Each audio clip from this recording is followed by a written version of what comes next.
Assalamualaikum warahmatullahi wabarakatuh. Perkenalkan kami dari kelompok 4 yang terdiri dari saya, Mila Agustina, dengan NIM 181010211038 dan teman saya yang bernama Sulistiani dengan NIM 181010211047 dan satunya lagi ada Novita Miftahul Zanah dengan NIM 181010211048. Kami akan mempresentasikan sebuah judul Akuntansi Internasional Translasi Mata Uang Asing.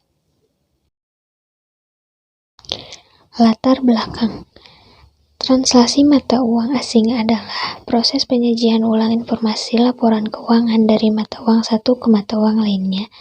Translasi mata uang asing berbeda dengan konversi mata uang asing. Konversi mata uang asing merupakan pertukaran dari satu mata uang asing dengan mata uang lainnya secara fisik. Sedangkan translasi mata uang asing hanyalah perubahan suatu moneter. Misalnya, terdapat suatu neraca yang dinyatakan dalam dolar US lalu disajikan ulang ke dalam nilai ekuivalen rupiah Indonesia.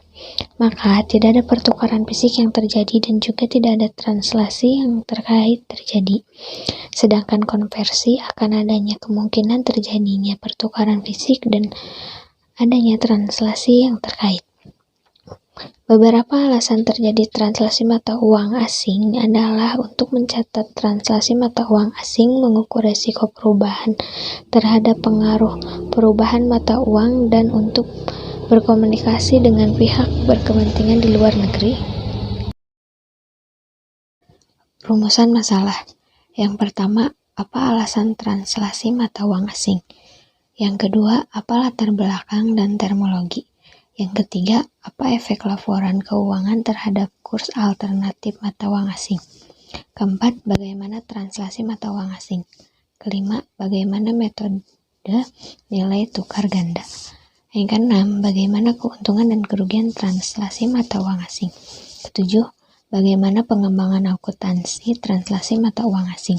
Kedelapan, bagaimana gambaran standar nomor 52 atau standar akuntansi internasional 21. Selanjutnya adalah tujuan penelitian. Yang pertama, untuk mengetahui alasan translasi mata uang asing. Yang kedua, untuk mengetahui latar belakang dan terminologi. Ketiga, untuk mengetahui efek laporan keuangan terhadap kurs alternatif mata uang asing. Keempat, untuk mengetahui translasi mata uang asing. Kelima, untuk mengetahui metode nilai tukar ganda. Yang keenam, untuk mengetahui pengembangan akuntansi translasi mata uang asing. Yang ketujuh, untuk mengetahui gambaran standar nomor 52 atau standar akuntansi internasional 21. Selanjutnya adalah alasan translasi mata uang asing. Uang fungsional sebagai mata uang pelaporan dimiliki anak perusahaan. Harus dilakukan proses penyajian kembali ke dalam mata uang yang telah ditentukan tersebut. Proses inilah yang dikenal dengan istilah translasi. Adapun alasan untuk melakukan translasi selain uraian yang di atas adalah yang pertama, untuk mencatat transaksi mata uang asing. Yang kedua, untuk melaporkan hasil aktivitas cabang dan anak perusahaan di luar negeri. Yang ketiga, untuk melaporkan hasil operasi independen di luar negeri. Slide selanjutnya yaitu latar belakang dan terminologi. Transaksi mata uang tidak sama dengan konversi, yaitu transaksi mata uang secara fisik. Jadi, transaksi hanyalah perubahan dalam ekspresi moneter, seperti halnya keseimbangan lembar yang dinyatakan dalam pound sterling Inggris disajikan kembali dalam ekuivalen dolar Amerika Serikat. Tidak ada fisik pertukaran yang terjadi dan tidak ada transaksi yang bertanggung jawab yang terjadi seperti konversi. Saldo mata uang asing dijabarkan ke dalam ekuivalen mata uang domestik oleh kurs mata uang asing, yaitu harga satu unit mata uang yang dinyatakan dalam mata uang lain. Mata uang negara-negara perdagangan utama dibeli kemudian dijual di pasar global. Di sini, pedagang internasional dihubungkan oleh jaringan komunikasi modern. Gunanya untuk menyediakan tempat para peminat dan penjual mata uang. Pasar transaksi mata uang asing juga memfasilitasi transfer pembayaran internasional seperti importir ke eksportir. Kemungkinan pembelian internasional secara kredit, yaitu surat kuasa dari bank mengizinkan pengiriman barang yang pembayarannya itu uang muka terlebih dahulu kepada pembeli baru, serta di sini tuh memberikan cara yang baik bagi individu atau perusahaan untuk berjaga-jaga dari nilai mata uang yang tidak stabil. Di sini itu bertujuan untuk mata uang kita agar aman. Selanjutnya, efek laporan keuangan terhadap kurs alternatif transaksi mata uang asing. Ada 3 kurs yang dapat digunakan untuk mentranslasikan neraca mata uang asing terhadap mata uang domestik. Yang pertama, kurs saat ini.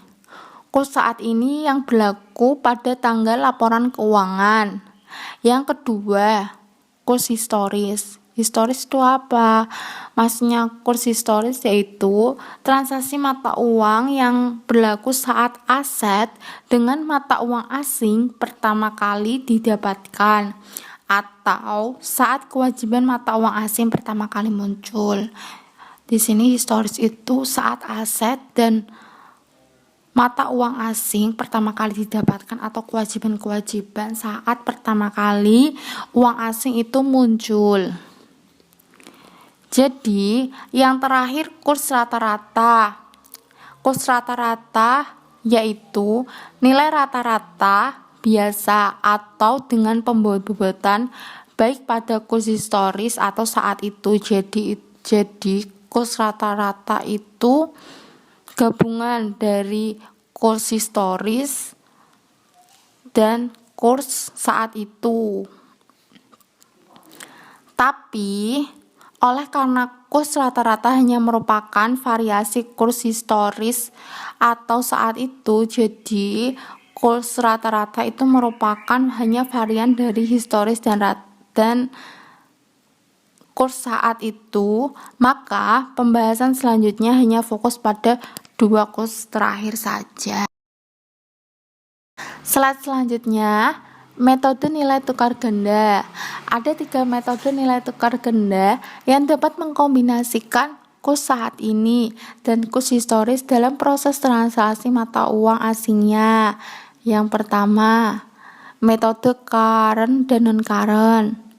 Di sini, metode current dan non-current itu aset lancar yang dimiliki anak perusahaan saat itu. Contohnya, aset yang biasanya itu bisa dikonversi ke kas dalam 1 tahun dan utang kewajiban. Jadi kewajibannya itu jatuh tempo dalam 1 tahun. Bisa ditranslasi ke dalam mata uang induk perusahaan mereka pada laporan keuangan dengan kurs saat ini. Yang kedua, metode moneter dan non-moneter. Metode moneter dan non-moneter juga menggunakan skema klasifikasi neraca untuk menentukan nilai tukar mata uang asing yang sesuai aset dan kewajiban non-moneter. Contohnya yaitu klaim dan kewajiban untuk membayar sejumlah tagihan dengan mata uang di masa yang akan datang. Juga bisa ditranslasikan dalam kurs saat ini. Yang ketiga, metode kurs sementara. Dengan metode kurs sementara, transaksi mata uang asing di sini tuh tidak merubah sifat sebuah item yang dihitung. Jadi, di sini hanya mengubah perhitungannya saja. Selanjutnya, keuntungan dan kerugian transaksi mata uang asing. Ada 4 keuntungan dan kerugian transaksi mata uang asing. Yang pertama, penangguhan. Maksudnya penangguhan di sini tuh beberapa analisis bertentangan dengan penangguhan dengan dasar yang menyebutkan bahwa nilai tukar tidak akan terbalik dengan sendirinya. Bahkan jika itu pun terjadi, maka itu tidak mungkin karena di sini tuh tugas yang paling sulit. Di sini juga ada beberapa bantahan bahwa translasi mata uang asing penangguhan dan kerugian menutupi pergerakan pertumbuhan nilai tukar. Yang kedua, penangguhan dan amortisasi. Di sini, beberapa perusahaan menangguhkan keuntungan dan kerugian serta mengamortisasi penyesuaian melebihi umur manfaatnya pada masa item neraca terkait. Jadi di sini misalnya item atau kerugian keuntungan itu udah jatuh tempo, tapi di sini itu dilebihkan umurnya. Jadi tidak boleh karena metode ini tuh banyak orang yang mengkritik dengan dasar teori dan prakteknya. Yang ketiga, penangguhan sebagian. Maksudnya di sini penangguhan sebagian itu mengakui kerugian segera saat terjadi dan mengakui keuntungan hanya jika terrealisasi. Maksudnya penangguhan sebagian itu. Yang keempat, tidak ada penangguhan. Maksudnya di sini itu pilihan pada laporan akhir ini banyak yang dilakukan oleh perusahaan di seluruh dunia karena mengenali secara cepat mengenai keuntungan dan kerugian translasi mata uang asing dalam laporan laba ruginya. Pengembangan akuntansi translasi mata uang asing. A. Sebelum 1965, B. 1965 sampai dengan 1975, C. 1975 sampai dengan 1981, D. 1981 sampai sekarang. Gambaran standar nomor 52 atau Standar Akuntansi Internasional 21. 1. Menampilkan dalam laporan gabungan hasil keuangan dan keterhubungan dihitung dengan mata uang primer yang dikonsolidasikan antara laporan induk dan anak perusahaan bisnis. Kedua, menyediakan informasi secara umum kompatibel dengan efek ekonomi yang diharapkan pada perubahan nilai tukar pada ekuitas dan arus kas perusahaan. 3.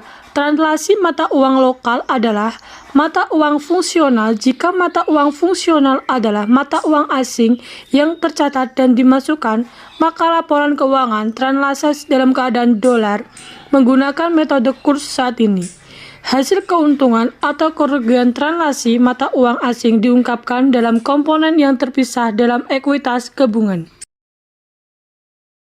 Kesimpulan, translasi mata uang asing yaitu hanyalah perubahan dalam ekspresi moneter.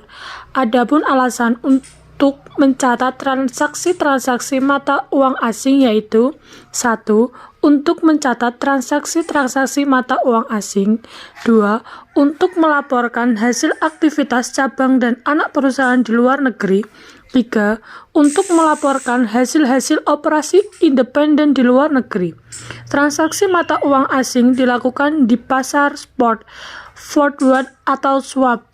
3. Kurs translasi dapat digunakan untuk mentranslasikan neraca mata uang asing terhadap mata uang domestik, yaitu kurs saat ini, kurs historis, dan kurs rata-rata, sedangkan metode nilai tukar ganda dalam translasi mata uang asing adalah 1. Metode current non-current, kedua, metode moneter dan non-moneter, ketiga, metode kurs sementara. Reasuransi. Metode dalam reasuransi yaitu 1. Triati, kedua fakultatif, ketiga fakultatif obligator, 4. Pools. Bentuk-bentuk reasuransi yaitu reasuransi proporsional dan reasuransi non-proporsional. Terima kasih atas perhatiannya. Apabila ada salah kata, mohon dimaafkan. Wabillahi taufiq wal hidayah. Wassalamualaikum warahmatullahi wabarakatuh.